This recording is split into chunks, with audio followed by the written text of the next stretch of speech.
नमस्कार विद्यार्थी मित्रांनो, मी अर्चना पाटील आपले आजच्या या व्हिडिओमध्ये स्वागत करते।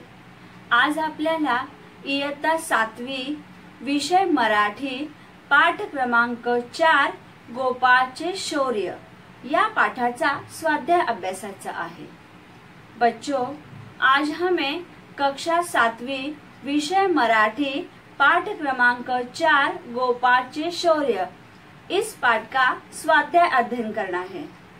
आपण प्रश्न पाहूया।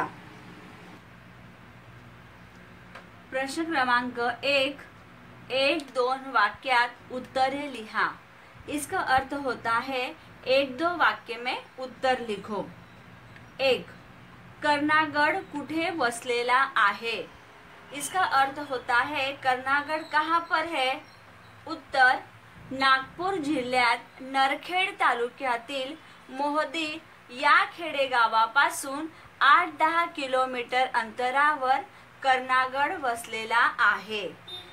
बच्चों, इसका अर्थ होता है नागपुर जिले में नरखेड तालुका मोहदी या खेड्यापासून मतलब गांव से 8-10 किलोमीटर अंतर पे कर्णागड है। 2. गाड़ी थांबवा असे गोपाळ का ओरडला? इसका अर्थ होता है गाड़ी थांबवा मतलब रुकाओ, ऐसे गोपाळ क्यों चिल्लाया?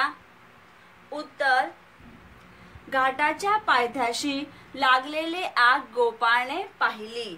हा वनवा विझवावा या हेतूने गाड़ी थांबवा असे गोपाळ ओरडला। अब घाट के नीचे आग लगी थी, वो गोपाल ने देखी थी। अब वो आग हमें बुझाना चाहिए, वो वनवा हमें बुझाना चाहिए। विझवावा मतलब बुझाना चाहिए। इस हेतु से गाड़ी रुकाओ ऐसे गोपाल चिल्लाया। 3. गोपाळने आग विझवण्यासाठी काय केले? इसका अर्थ होता है गोपाल ने आग बुझाने के लिए क्या किया? उत्तर रस्त्याच्या कडेला असलेल्या शेतातील नदीच्या पाण्याने भरलेला रबरी पाईप गोपाळने आगीच्या दिशेने ओढत आणला। आग विझवण्यासाठी त्याने पाईप मधले पाणी आगीवर फेकले। इसका अर्थ होता है रास्ते के किनारे पे जो खेती मतलब खेती में जो पाइप गया है रबरी पाइप, वो रबरी पाइप क्या किया? गोपाल ने आगीच्या दिशेने मतलब जहाँ पे आग लगी है उस दिशा में उसने ओढत मतलब वो पाइप उसने खींच कर लाया। आणि आग विझवण्यासाठी आग बुझाने के लिए उसने पाइप का पानी आग के ऊपर उसने फेंकना शुरू कर दिया। 4. आग वेळेवर विझली नसती तर कोणते नुकसान झाले असते? इसका अर्थ होता है अगर आग समय पे न बुझी होती तो कौन सा नुकसान हुआ होता? उत्तर आग वेळेवर विझली नसती तर पूर्ण झाडे झुडपे भस्मसात झाली असती, तसेच गुरे व गुराखी भाजून निघाले असते। इसका अर्थ होता है अगर आग समय पे न बुझी होती तो जंगल में जितने भी पेड़ पौधे हैं वो सारे जल जाते और साथ ही साथ जंगल में जो गुरे गए थे, गुरे मतलब जानवर, और जो गुराखी गए थे वो भी पूरी तरह से वो भी जल जाते। आता आपण प्रश्न क्रमांक 2 पाहूया। प्रश्न क्रमांक 2. कोण कोणास म्हणाले ते सांगा। इसका अर्थ होता है किसने किससे कहा। अरे वेड्या, ही जंगलाची आग आपण कशी काय विझवू शकू? अब इसका उत्तर है शिक्षक गोपाळला म्हणाले। मतलब ये वाक्य किसने कहा था? शिक्षक ने। और किससे कहा था? गोपाळ से। तो उत्तर आहे असे शिक्षक गोपाळला म्हणाले। माणसं असो का जनावर त्यांना वाचवलंच पाहिजे ना। अब ये वाक्य किसने कहा था? गोपाळ। किसको? गुराखी। फिर उत्तर है असे गोपाळ गुराखीला म्हणाले। पण साहेब, हे कसं शक्य आहे? मला तर हा वेडेपणाच वाटतो। इसका उत्तर है शिक्षक गृहस्थाला म्हणाले। आता आपण प्रश्न क्रमांक 3 पाहूया। प्रश्न 3, गोपाळचा कोणता गुण तुम्हाला आवडला, का, ते लिहा। आपको गोपाल का कौन सा गुण अच्छा लगा और क्यों अच्छा लगा वो हमें यहाँ लिखना है। उत्तर, गोपाळचा पहिला गुण म्हणजे तत्परता व तात्काळ निर्णय घेण्याची क्षमता। कारण आग पाहिल्या पाहिल्या त्याने तत्परतेने बस थांबवायला सांगून आग विझवण्यासाठी बसमधून उडी मारली। त्याचबरोबर सुरुवातीला आग विझवण्यासाठी धडपड केली। संकटाचा मुकाबला करण्याचे अतुलनीय धैर्य त्याच्याकडे होते।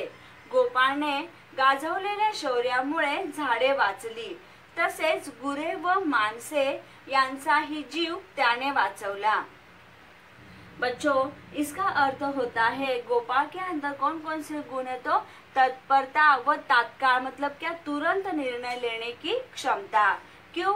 क्योंकि जैसे ही उसने आग को देखा, पाहिल्या मतलब वैसे ही देखते ही उसने क्या किया, तुरंत उसने बस थांबवायला सांगून तुरंत उसने बस रुकाने के लिए कहा और आग बुझाने के लिए उसने बस में से उड़ी मार दी, मतलब वो बस में से कूद गया। साथ ही साथ दूसरा गुण कौन सा था, सुरुवातीला आग विझवण्यासाठी, शुरुआत में उसने आग बुझाने के लिए धड़पड़ किया, प्रयत्न किया।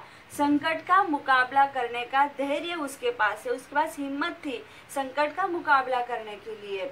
गोपाल के शौर्य के कारण जो झाड़ थे, जो पेड़ थे, वो पेड़ बच गए।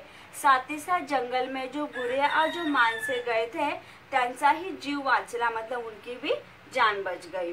तो इस तरह से हमें गोपाल का ये गुण अच्छा लगा। आता आपण पुढे पाहूया। चर्चा करा, सांगा। मतलब हमें यहाँ ये जो प्रश्न यहाँ पे दिए हैं उसमें हमें चर्चा करना है। एक यहाँ पे दिया है, नैसर्गिक आपत्ती व मानव निर्मित आपत्ती म्हणजे काय। अब आपत्ती मतलब होता है संकट, तो नैसर्गिक संकट और मानव निर्मित संकट किसे कहते हैं। आता निसर्गातील घटकांमध्ये उलथापालथ होऊन जी संकटजन्य परिस्थिती येते त्यास नैसर्गिक आपत्ती असे म्हणतात। आता मानव निर्मित आपत्ती म्हणजे माणूस आपल्या चुकांमुळे जे संकट ओढून घेतो त्यास मानव निर्मित आपत्ती असे म्हणतात। इसका अर्थ होता है कि मनुष्य अपने गलतियों के कारण मनुष्य के ऊपर जो संकट आते हैं उसे ही मानव निर्मित आपत्ति कहा जाता है। ऐसे आप लोगों को यहाँ पर लिखना है। दुसरे आहे, नैसर्गिक व मानव निर्मित आपत्ती कोणत्या त्यांची यादी करा। मतलब नैसर्गिक और मानव निर्मित आपत्ति कौन कौन सी है उसकी हमें यादी तैयार करना है। अब नैसर्गिक आपत्ति मतलब जो हमें निसर्ग से आपत्ति आती है, जो हमें निसर्ग से संकट आते हैं वो, जैसे भूकंप आता है, ढगफुटी होने, अवर्षण या अतिवृष्टि ज्यादा बारिश होना, नदीला पूर येणे, कडा कोसळणे, कभी कभी होता है ना कोई पहाड़ का किनारा या कोई पहाड़ गिर जाता है, मग कडा कोसळणे इत्यादि। आता मानव निर्मित आपत्ति कौन कोणत्या आहेत, तर जो मनुष्य से हमें आपत्ति होती है, जो मनुष्य के कारण ही संकट आते हैं, वो कौन कौन से संकट, जैसे जंगल तोड़ हो गया, वायु प्रदूषण हो गया, जल प्रदूषण, ध्वनि प्रदूषण, अंधश्रद्धा, सिमेंटची जंगले इत्यादि, ये सारे क्या है, मानव निर्मित आपत्ति है। आता आपण पुढचा प्रश्न पाहूया। जंगलामध्ये वणवा लागू नये यासाठी कोणते उपाय करणे आवश्यक आहे याबाबत मित्रांशी चर्चा करा। मतलब जंगल में वणवा नहीं लगना चाहिए, जंगल में आग नहीं लगना चाहिए, इसके लिए हम कौन कौन से उपाय कर सकते हैं, इस विषय पे हमें मित्र के साथ में चर्चा करना है। जैसे अगर मान लो हम जन जागृति कर सकते हैं। कुछ लोग होते हैं जो जंगल में खाना बनाते हैं, तो जंगल में खाना नहीं बनाना चाहिए।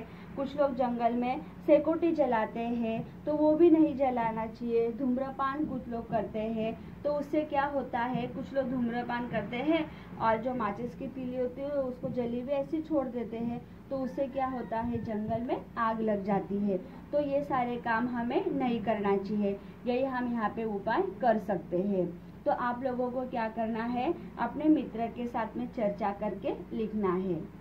आता आपण पुढे पाहूया। खेळूया शब्दांशी. येथे दिलेले आहे खालील वाक्यातील अधोरेखित शब्दांमधील नामे, सर्वनामे, विशेषणे, क्रियापद रिकाम्या चौकटीत भरा. मतलब यहाँ पे हमें ऐसे चौकट दिया है, चौकट मतलब बॉक्स. ये बॉक्स यहाँ पे दिया है, इस बॉक्स में हमें नाम, सर्वनाम, विशेषण और क्रियापद यहाँ पे हमें लिखना है. अब यहाँ पे हमें वाक्य दिया है और इस वाक्य में कुछ शब्दों को अधोरेखित, अधोरेखित मतलब क्या, अंडरलाइन किया है. तो हमें वो पहचानना है कि जो अंडरलाइन किए गए शब्द है वो नाम है, सर्वनाम है, विशेषण है या क्रियापद है.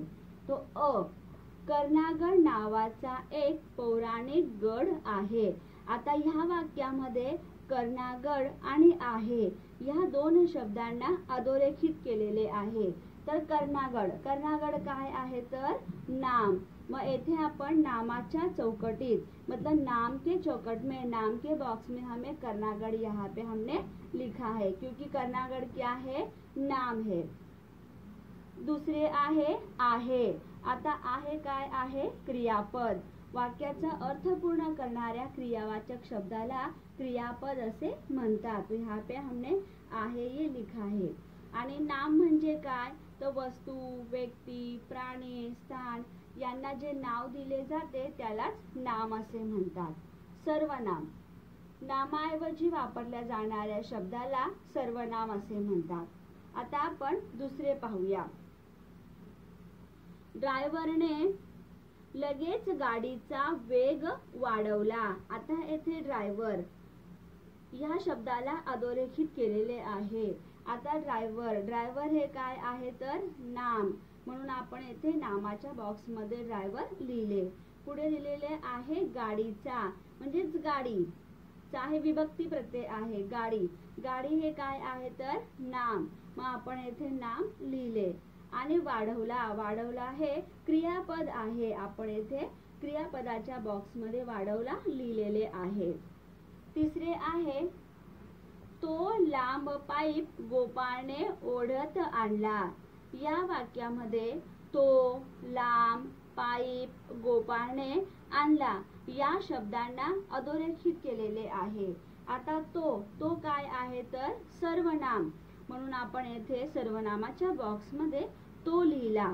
त्याचबरोबर लांब, लांब काय आहे तर विशेषण. नामाबद्दल विशेष माहिती सांगणाऱ्या शब्दाला विशेषण असे म्हणतात. आता लांब, लांब काय आहे विशेषण. त्यानंतर इथे दिलेले आहे पाईप, पाईप काय आहे नाम, मग आपण इथे लिहिले नाम. गोपाळ, गोपाळ काय आहे नाम, मग आपण काय केले नामाच्या चौकटीमध्ये गोपाळ लिहिले. आणि आणला, आणला हा शब्द काय आहे क्रियापद, मग आपण क्रियापदाच्या बॉक्स मध्ये आणला हा शब्द लिहिला. ई, सर्वांचेच चेहरे उजळले होते. या वाक्यामध्ये चेहरे आणि होते या शब्दांना अधोरेखित केलेले आहे. येथे चेहरे हे नाम आहे, मग आपण येथे नामाच्या बॉक्स मध्ये चेहरे लिहिले. होते, होते हे क्रियापद आहे, आपण येथे होते हे क्रियापद लिहिले. अशा तऱ्हेने तुम्हाला सुद्धा लिहायचे आहे. इसी तरह से आप लोगों को भी ये लिखना है. जैसे यहाँ पे बॉक्स बनाया गया है वैसे ही बॉक्स आप लोगों को बनाना है और ऐसे ही आप लोगों को लिखना है. आता आपण पुढील प्रश्न पाहूया. कंसात दिलेले शब्द योग्य ठिकाणी भरून वाक्य पूर्ण करा. इसका अर्थ होता है ब्रैकेट में हमें यहाँ पे जो शब्द दिया है वो उचित स्थान पर लिखकर हमें वाक्य पूर्ण करना है. सचिन तेंडुलकरच्या यशस्वी फलंदाजीचे अनेक डैश साक्षीदार आहेत. अब यहाँ पे दिया है अकल्पित, कौतुकास्पद, प्रत्यक्षदर्शी आणि पोशिंदा. तो यहाँ पे उत्तर में आएगा प्रत्यक्षदर्शी. सचिन तेंडुलकरच्या यशस्वी फलंदाजीचे अनेक प्रत्यक्षदर्शी साक्षीदार आहेत. आता भुज येथे घडलेली भूकंपाची घटना डॅश होती. आता येथे आपल्याला दिलेले आहे अकल्पित, कौतुकास्पद, प्रत्यक्षदर्शी आणि पोशिंदा. तर येथे येणार अकल्पित. भुज येथे घडलेली भूकंपाची घटना अकल्पित होती. 3. शेतकऱ्याला भारताचा डॅश म्हणतात. उत्तर आहे शेतकऱ्याला भारताचा पोशिंदा म्हणतात. ई. डॅश काम करणारा विद्यार्थी सर्वांनाच नेहमी आवडतो. मतलब उसका उत्तर है कौतुकास्पद. कौतुकास्पद काम करणारा विद्यार्थी सर्वांनाच आवडतो. मतलब अच्छा काम करने वाला, कौतुकास्पद काम करने वाला विद्यार्थी सबको ही अच्छा लगता है. त्याचा पुढचा प्रश्न आहे ई. गैर हा उपसर्ग लावून तयार झालेले शब्द खाली दिलेले आहेत. बिन, परा हे उपसर्ग लावून तयार होणारे शब्द लिहा. जैसे यहाँ पे दिया है गैर, बिन आणि परा. अब गैर ये उपसर्ग लगा के यहाँ पे कुछ शब्द दिए हैं. जैसे गैर लगा के गैर हजर, गैर सोय, गैर समझ. मतलब गैर हजर इसका मतलब क्या? अब्सेंट. तो ऐसे यहाँ पे शब्द दिए हैं. तो वैसे हमें भी यहाँ पे बिन लगा के लिखना है और परा ये उपसर्ग लगा के हमें यहाँ पे शब्द तैयार करना है. जैसे हमने यहाँ पे शब्द तैयार किया है बिनधास्त, बिनकाम आणि बिन पगार. ये बिन ये उपसर्ग लगा के हमने यहाँ पे ये शब्दों को तैयार किया है. वैसे ही यहाँ पे परा ये उपसर्ग को लगा के हमें शब्द तैयार करना है. परा का पराभव, पराजय आणि पराजित. इस तरह से हमने बिन और परा ये उपसर्ग लगा के शब्द यहाँ पे तैयार किए हैं. उसी तरह से आप लोगों को भी लिखना है. पुढे आहे खालील वाक्यातील क्रिया विशेषण अव्यय अधोरेखित करा. इसमें क्या करना है, हम लोगों को यहाँ पे वाक्य दिए गए हैं, उस वाक्य में जो क्रिया विशेषण अव्यय है उनको हमें यहाँ पे अधोरेखित करना है. आता क्रिया विशेषण अव्यय म्हणजे काय, तर क्रियापदाबद्दल विशेष माहिती सांगणाऱ्या शब्दाला क्रिया विशेषण अव्यय असे म्हणतात. आता येथे आपल्याला वाक्य दिलेले आहेत आणि त्या वाक्यांमधून आपल्याला क्रिया विशेषण अव्यय ओळखायची आहेत. जसे येथे दिलेले आहे माझे हसणे क्षणोक्षणी वाढतच गेले. आता ह्या वाक्यामध्ये क्रिया विशेषण अव्यय कोणते आहे, तर क्षणोक्षणी. मग येथे आपण क्षणोक्षणी या शब्दाला, या अव्ययाला अधोरेखित केलेले आहे. अधोरेखित मतलब अंडरलाइन करना. दुसरे आहे आ. मंदा लिहिताना नेहमी चुका करते. आता या वाक्यामध्ये क्रिया विशेषण अव्यय कोणते आहे, तर नेहमी. नेहमी मतलब क्या, हमेशा. मंदा लिखते समय हमेशा गलतियां करती है, तो क्रिया विशेषण अव्यय कौन सा हो गया, नेहमी. ई. आईने आशाला 100दा बजावले. या वाक्यामध्ये 100दा हे क्रिया विशेषण अव्यय आहे. आपण त्याला येथे अधोरेखित केलेले आहे. ई. सभोवार दाट झाडी होती. या वाक्यामध्ये सभोवार हे क्रिया विशेषण अव्यय आहे, त्याला येथे आपण अधोरेखित केलेले आहे. इसी तरह से आप लोगों को भी अधोरेखित करके लिखना है. पुढे आहे कंसात दिलेली क्रिया विशेषण अव्यय वापरून खालील वाक्य पूर्ण करा. इसका अर्थ होता है ब्रैकेट में यहाँ पे हमें क्रिया विशेषण अव्यय दिया है, उसका वापर करके हमें नीचे जो वाक्य दिए गए हैं उसको हमें पूर्ण करना है. डैश वाहतुकीची साधने कमी होती. तो यह ब्रैकेट में दिया है समोरून, सगळीकडे, पूर्वी, घटा. तो यहाँ पे उत्तर में आएगा पूर्वी. पूर्वी मतलब क्या, पहले. पहले वाहतुक मतलब ट्रैवलिंग करने के साधन कम थे, तो यहाँ पे आएगा पूर्वी वाहतुकीची साधने कमी होती. आ.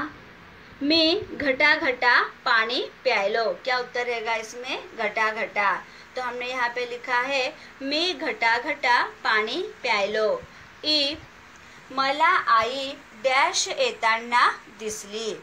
उत्तर रहेगा ब्रैकेट में से हमने लिखा है समोरून. समोरून इसका मतलब क्या, सामने से. मुझे आई सामने से आते हुए दिखाई दी. तो यहाँ पे हमने लिखा है मला आई समोरून येताना दिसली. ई डैश हिरवेगार गवत उगवले होते। ब्रैकेट में है सगळीकडे, तो हमने यहाँ पे लिखा है सगळीकडे। सगळीकडे हिरवेगार गवत उगवले होते। इस तरह से हमने क्या किया है, इस वाक्य में क्रिया विशेषण अव्यय को लिखा है। जैसे यहाँ पे मैंने लिखा है वैसे ही आप लोगों को अपनी बुक में भी लिखना है। पुढे आहे खालील वाक्य वाचा। अब यहाँ पे विराम चिन्ह दिया गया है। मी घरी गेले पण घराला कुलूप होते। आ अश्विनी खेळायला गेली परंतु मैदानावर कोणीच नव्हते। दोन छोटी वाक्य उभ्यान्वी अव्ययांनी जोडायची असल्यास हे चिन्ह वापरले जाते, त्यास अर्धविराम असे म्हणतात। मतलब ये कौन सा चिन्ह है, ये अर्धविराम का चिन्ह है। ये एक वाक्य है और ये एक वाक्य है। जब हमें इन दोनों वाक्यों को जोड़ना है तो हम क्या करते हैं, उभयन्वी अव्ययों का उपयोग करते हैं। मतलब ये उभयन्वी अव्यय, तो इसके पहले हम यहाँ पे क्या लगाते हैं, अर्धविराम। म्हणजेच काय, दोन वाक्य जोडताना आपण अर्धविरामाचा वापर करतो। येथेही तसेच केलेले आहे। आ में भी वैसा ही है। ये एक वाक्य है और ये एक वाक्य है। इन दोनों वाक्यों को जोड़ने के लिए हम अर्धविराम चिन्ह का उपयोग करते हैं। उभयन्वी अव्यय के पहले हम अर्धविराम को लगाते हैं। इस तरह से हमने यहाँ पे स्वाध्याय सॉल्व किया है, हल किया है। प्रकारे आपण गोपाळचे शौर्य या पाठाचा स्वाध्याय पाहिला। तुम्हाला सर्व स्वाध्याय आपल्या बुक मध्ये लिहायचा आहे। धन्यवाद बच्चों, मिलते हैं हम अगले वीडियो में।